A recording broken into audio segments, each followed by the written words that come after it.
Bab 141. Widi dan Sekretaris Lim kompak memakai nuansa putih. Sekretaris Lim memakai kemeja lengan panjang warna putih, sementara Widi memakai kebaya pengantin lengkap dengan jilbabnya.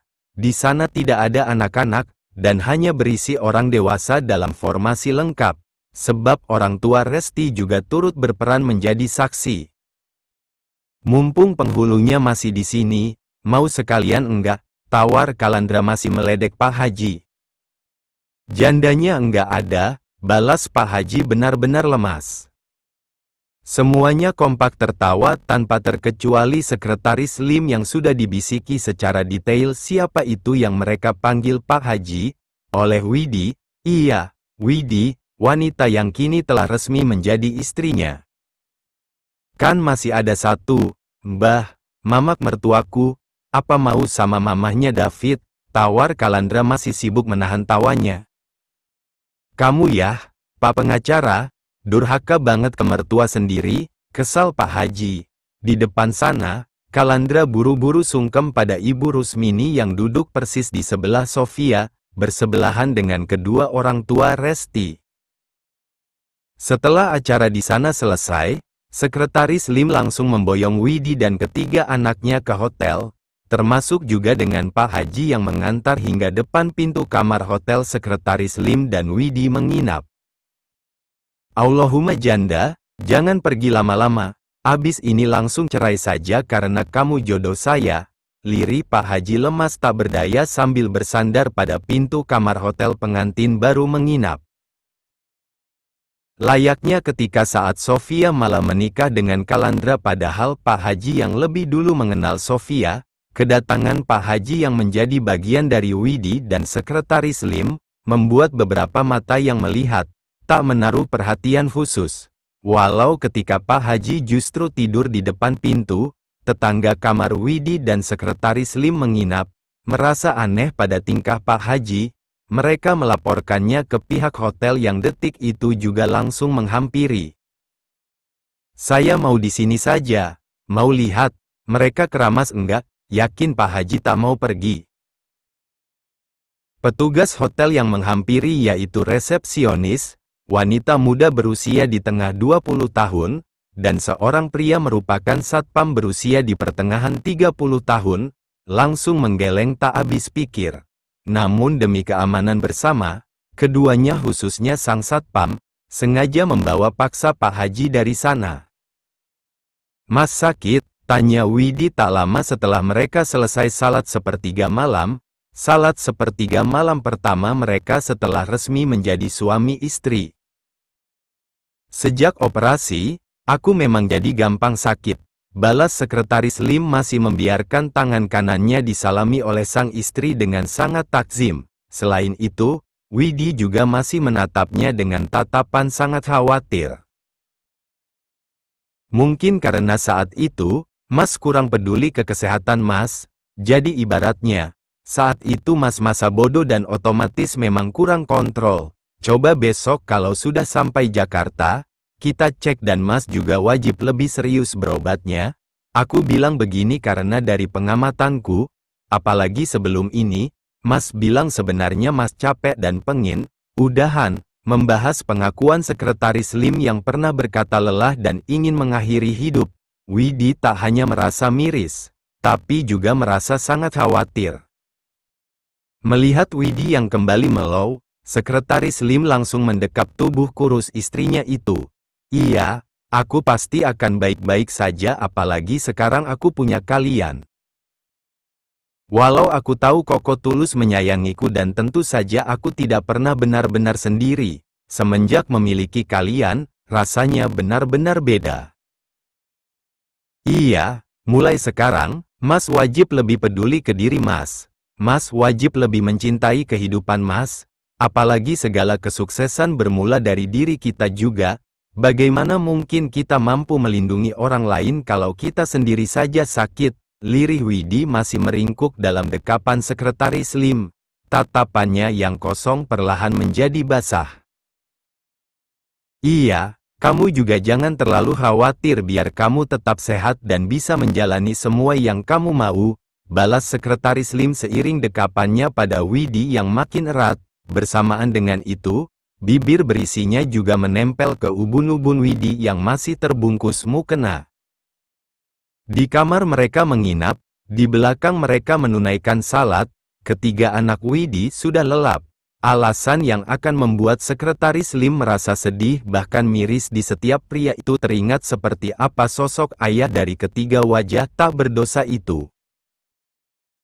Agus, papa sekaligus suami tak tanggung jawab dan bisanya hanya memperburuk keadaan mereka. Pria yang akan melakukan segala cara agar bisa mendapatkan kemauannya, termasuk itu mengorbankan kehidupan Widi dan ketiga anaknya. Tentunya, fakta Agus yang mengancam akan melakukan pelecehan kepada Widi, yang juga masih menjadi trauma tersendiri untuk Widi, menjadi hal yang tidak akan pernah bisa Sekretaris Lim lupakan apalagi maafkan. Kita harus selalu sehat, kita harus selalu bahagia, lanjut Sekretaris Lim. Adem, rasanya sungguh senyaman itu hanya karena ucapan Sekretaris Lim barusan sekaligus apa yang tengah mereka alami sekarang. Dalam diamnya, Widi berniat berkaca pada Sofia yang begitu memanjakan Kalandra. Ia akan memanjakan Sekretaris Lim, menemaninya, bersama-sama mengarungi kebahagiaan dalam rumah tangga mereka. Lantas, bagaimana nasib yang lain khususnya yang belum punya pasangan? Tentu, mereka juga berhak bahagia apalagi bagi mereka yang telah mau belajar dari masa lalu kemudian menjalani kehidupan dengan lebih baik lagi. Namun andai kalian berharap Jihan dengan Dr. Andri, tunggu Jihan jadi langsing dulu. Biarkan keduanya sama-sama berproses. Pak Gede, ngapain Pak Gede sibuk memikirkan yang lain? Kalau yang Pak Gede punya saja, enggak dijaga. Jihan menatap miris Pak Haji yang tengah galau. Di tikar belakang dasarannya, pria itu tak hentinya merintih sambil meringkuk. Konon seperti pengakuannya, alasan Pak Haji begitu karena pria itu merasakan sakit yang lebih dari sakit gigi. Pak Haji tengah patah hati dan itu gara-gara Widi yang malah menikah dengan orang Jakarta. Takutnya karena sikap Pak Gede yang masih saja sibuk menjadi musafir cinta pemuja janda, istri Pak Gede malah merasa kurang, dan karena rasa kurang ini juga, Pak Gede jadi belok kiri ke neraka. Iya, kalau nerakanya beneran hanya setelah kematian, kalau nerakanya juga sebelum kematian, semacam istri Pak Gede yang malah selingkuh atau malah diam-diam menguras harta Pak Gede, contohnya. Jangan beranggapan hal semacam itu enggak mungkin terjadi, Pak Gede. Apa sih yang enggak mungkin di dunia ini? Enggak ada. Semuanya beneran mungkin apalagi kalau dibarengi kesempatan. Waspadalah, waspadalah. Geblek kamu Han, malah ngikutin gaya Bang Napi, omel Pak Haji masih meringkuk penuh kepedihan. Jihan tertawa bak tak memiliki beban. Mending aku cuman geblek, Pak Gede. Daripada Pongah dan Herman, makin meresahkan, lagi, ia kembali tertawa. Mendengar apa yang Jihan katakan, Pak Haji berangsur duduk untuk memastikan, di salon depan sana dan makin hari makin ramai oleh orang yang sibuk mempercantik penampilan setelah sebelumnya sibuk merantau di kota. Fajar memang turut serta sibuk membantu Hani mencuci rambut setiap pengunjung. Si Fajar sudah dipecat dari bank apa gimana sih? Apa kalau sore gini, dia sengaja cari pekerjaan tambahan? Harusnya lebih hasil di bank, kan? Apa jangan-jangan hidupnya sudah dikontrak sama si Herman yang sudah kasih kemewahan, jadi dia wajib tunduk berada ke company, ucap Pak Haji. Harusnya menang gitu, Pak Gede, tapi per sore ini aku jadi curiga, jangan-jangan si Fajar sudah belok kiri, terus punyanya jadi V, karena kalau aku amati, jika seorang pria sampai belok kiri karena mereka ada problem, kelainan ini ibarat penyakit.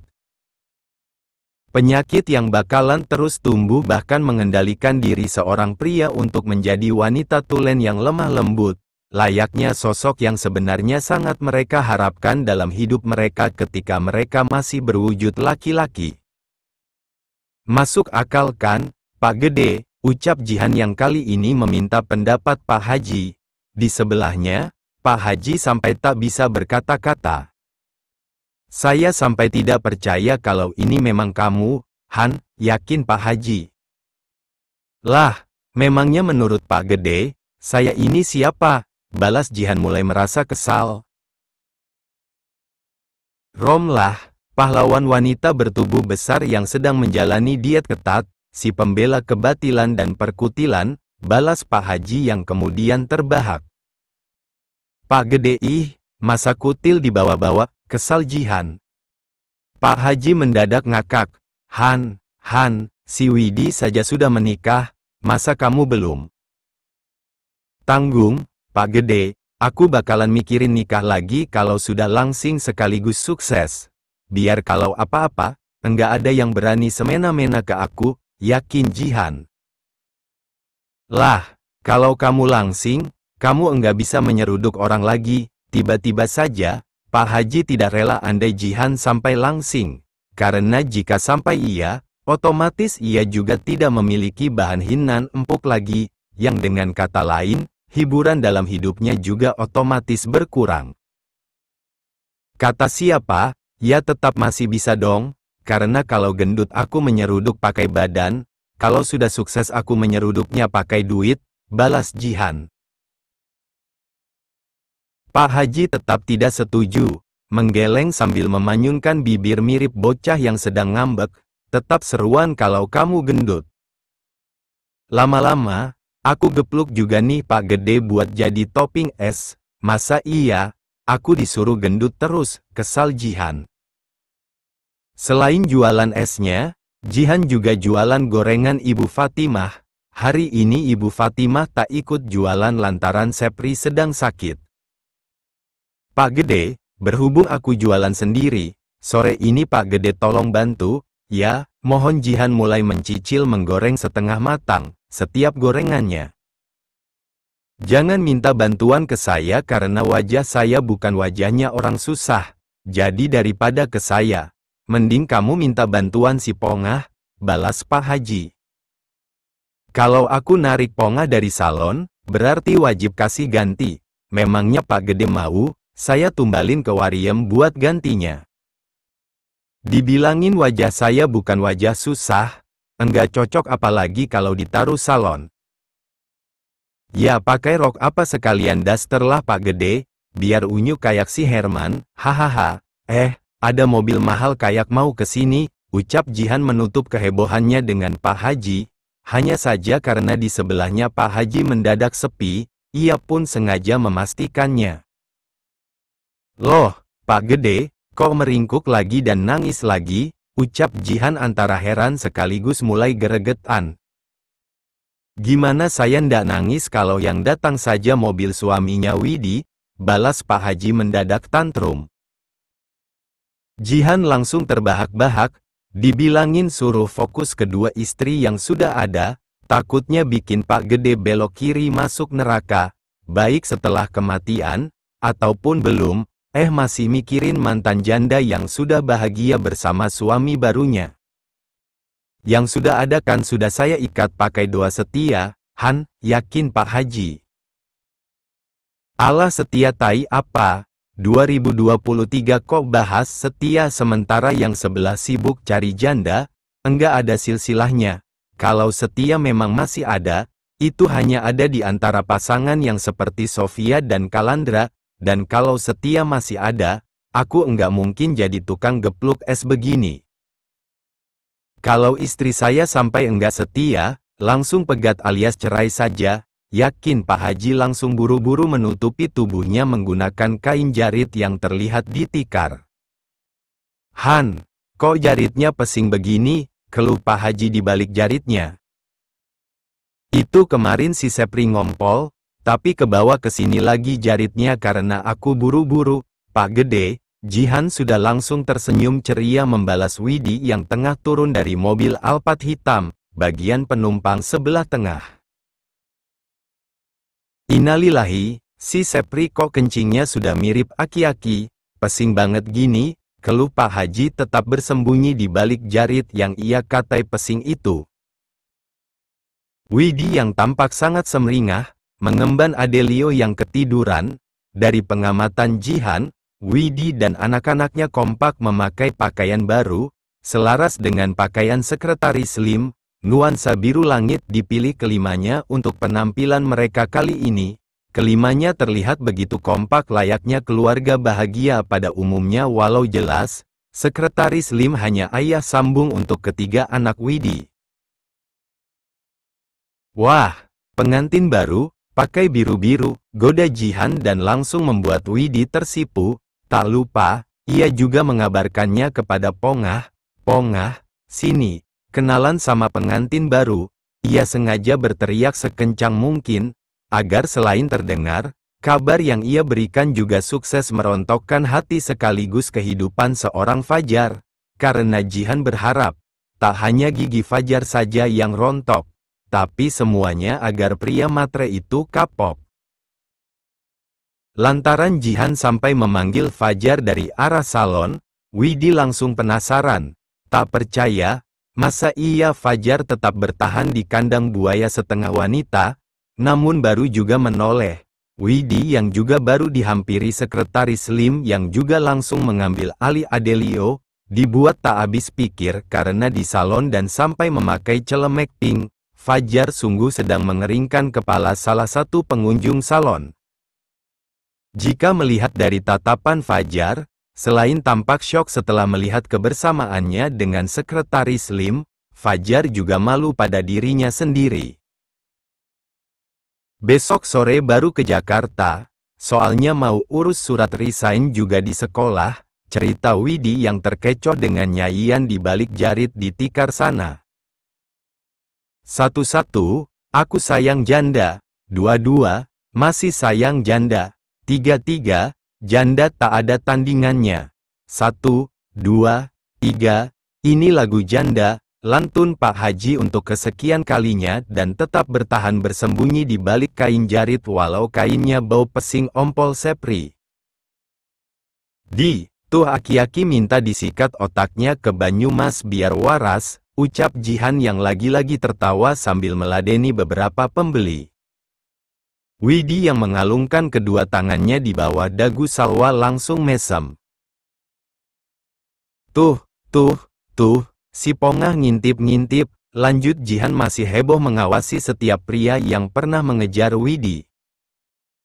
Si Mas Fajar, beneran masih Pongah? Tanya Widi heran, masa iya, sekelas Fajar yang bahkan kini menjadi pacar bayaran Wariem, tidak bisa membeli gigi palsu. Ya iya, Pongah lagi, kan kemarin aku seruduk, salah siapa, kalau ngomong enggak mikir, balas Jihan sewot. Untung cuma diseruduk, yah, Han, ucap Widi sambil menahan tawanya. Nah, iya, harusnya dia bersyukur.